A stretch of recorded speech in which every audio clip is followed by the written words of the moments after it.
বিসমিল্লাহির রহমানির রহিম। প্রিয় শিক্ষার্থী, সবাই কেমন আছো? অবশ্যই ভালো আছো। বর্ণমালা আদর্শ উচ্চ বিদ্যালয় কলেজের অনলাইন ক্লাসে তোমাদের স্বাগতম জানাচ্ছি। আজকে আমি চতুর্থ শ্রেণী বাংলা বিষয় নিয়ে হাজির হয়েছি। আর আজকে আমি তোমাদের পড়াবো তোমাদের ব্যাকরণ বইয়ের যে অংশটুকু আছে, এক কথায় প্রকাশ এবং বিপরীত শব্দ, সেই অংশটুকু আজকে আমি তোমাদেরকে পড়াবো। তো চলো আমরা চলে যাই আমাদের সেই মূল পাঠে। তাহলে দেখো, প্রথমে আমি এখানে লিখেছি, দেখো, যিনি সেনা দলের প্রতি, এক কথায় প্রকাশে যিনি সেনা দলের প্রতি আমরা তাকে কি বলি বলো তো দেখি? হ্যাঁ, আমরা তাকে বলি সেনাপতি।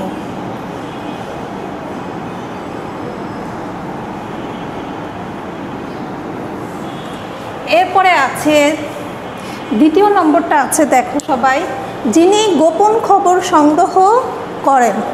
যিনি গোপন খবর সংগ্রহ করেন, এক কথায় প্রকাশে আমরা তাকে কি বলি? চর। তাকে কি বলি? চর। এরপরে আছে যার সঙ্গে আত্মার সম্পর্ক। যার সঙ্গে আত্মার সম্পর্ক, এক কথায় প্রকাশ, তাকে কি বলা হয়? আত্মীয়। আমরা আত্মীয় কেন বলি? যে যারা আমাদের আত্মীয় তাদের সাথে আমাদের কি সম্পর্ক আছে? আত্মার সম্পর্ক আছে। তাহলে আত্মার সম্পর্ক কি বলে? আত্মীয়। এরপরে আছে রান্না করার ঘর। এটা তোমরা সবাই পারো, কি হবে? হ্যাঁ,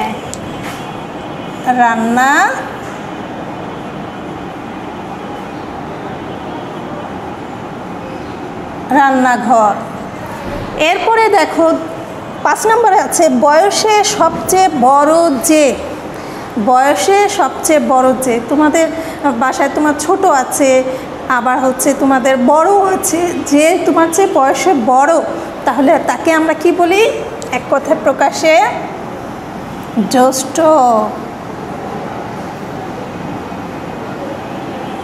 জ্যেষ্ঠ। এরপরে আছে কোনো কিছুর ঢেউ। কোনো কিছুর ঢেউ, এক কথায় প্রকাশে তাকে কি বলা হয়? তরঙ্গ। তরঙ্গ। এরপরে আছে আগে ছিল না এমন কিছু তৈরি করা। আগে ছিল না, আর এখন সেই জিনিসটা তৈরি করাকে এক কথায় প্রকাশে কি বলা হয়? উদ্ভাবন।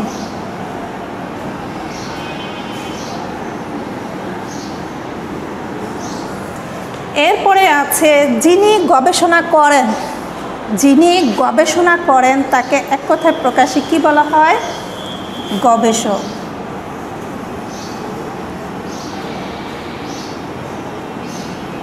গবেষক। এরপরে আছে মহান যে নারী।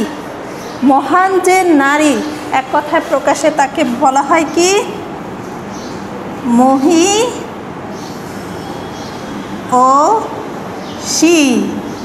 মহীয়সী। এরপরে আছে যিনি পথ দেখান।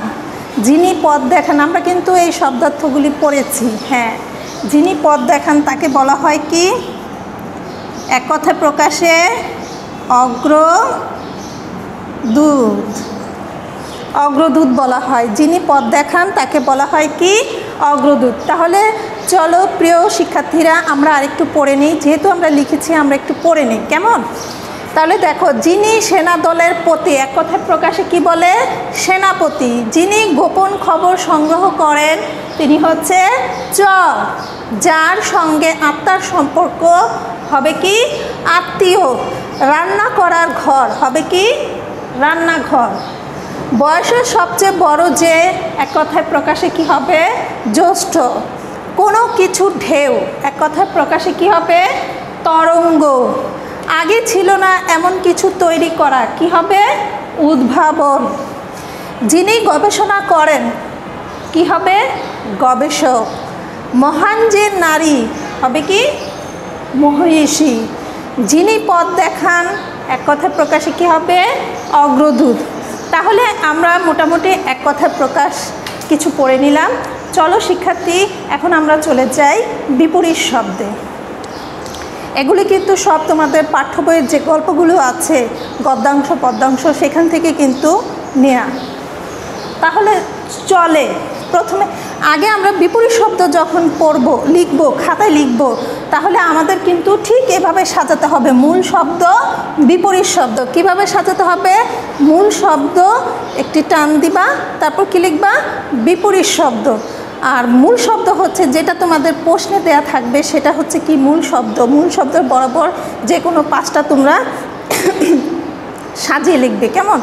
তারপর ডাক দিয়ে তারপর লিখবা কি বিপরীত শব্দ যেখানে লিখবা ঠিক সেখান বরাবর তোমরা সেটা বিপরীত শব্দ লিখবে। চলো তাহলে আমরা চলে যাই আমাদের বিপরীত শব্দে। চলে তাহলে হবে কি? থামে। এরপরে আছে বড় বড়, হবে কি? ছোট ছোট। ছোট ছোট। এরপরে আছে কঠিন। কঠিন এর বিপরীত শব্দ হবে কি? সহজ।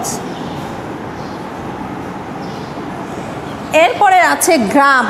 গ্রামের বিপরীত শব্দ কি হবে? এর উল্টোটা বিপরীতটা, তাহলে কি হবে? শহর।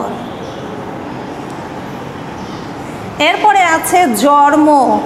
জন্ম এর বিপরীত শব্দ কি হবে? মৃত্যু।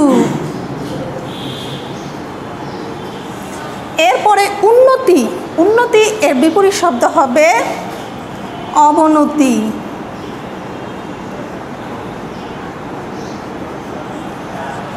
এরপরে আছে নির্দিষ্ট, তাহলে এর বিপরীত শব্দ কি হবে?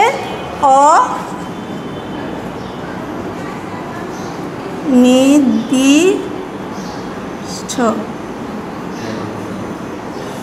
এরপরে আছে সময়। এর বিপরীত শব্দ কি হবে? অসময়।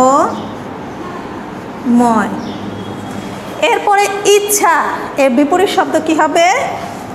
অনিচ্ছা।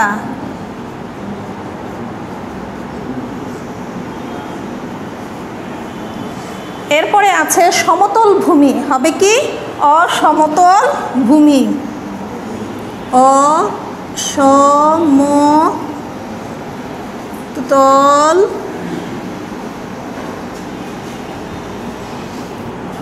ভূমি। তোমাদের বই থেকে আমি তোমার হচ্ছে 10টা এক কথা প্রকাশ লিখেছি এবং 10টা তোমার হচ্ছে বিপরীত শব্দ লিখেছি। তাহলে বিপরীত শব্দগুলি আমি যে লিখলাম তাহলে আমরা একটু পড়ে নিই, দেখো। তাহলে চলে এর বিপরীত শব্দ কি হবে? থামে। বড় বড় এর বিপরীত শব্দ হবে কি? ছোট ছোট। কঠিন এর বিপরীত শব্দ হবে কি?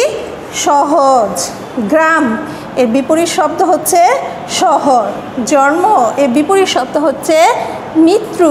উন্নতি এর বিপরীত শব্দ হবে অবনতি। নির্দিষ্ট এর বিপরীত শব্দ হচ্ছে অনির্দিষ্ট। তাহলে দেখো, উন্নতি এর বিপরীত শব্দ হচ্ছে অবনতি। নির্দিষ্ট এর বিপরীত শব্দ হচ্ছে অনির্দিষ্ট। সময় এর বিপরীত শব্দ হচ্ছে অসময়। ইচ্ছা এর বিপরীত শব্দ হচ্ছে অনিচ্ছা। সমতল ভূমি এর বিপরীত শব্দ হচ্ছে অসমতল ভূমি। তাহলে প্রিয় শিক্ষার্থীরা, তোমরা এই এক কথায় প্রকাশ এবং বিপরীত শব্দ সুন্দর করে খাতায় উঠিয়ে নিবে এবং বারবার এগুলি পড়বে। তোমাদের কিন্তু 15 তারিখ থেকে পরীক্ষা হওয়ার সম্ভাবনা আছে। তাহলে তোমরা মনোযোগ সহকারে তোমরা ক্লাসগুলি দেখবে এবং এখান থেকেই কিন্তু তোমাদের পরীক্ষার কোশ্চেন করা হবে। তো সবাই মনোযোগ সহকারে, আমি আবারও বলছি, মনোযোগ সহকারে তোমরা ক্লাসগুলি দেখবে, কেমন? তাহলে সে পর্যন্ত সবাই ভালো থেকো, সুস্থ থেকো। আল্লাহ হাফেজ।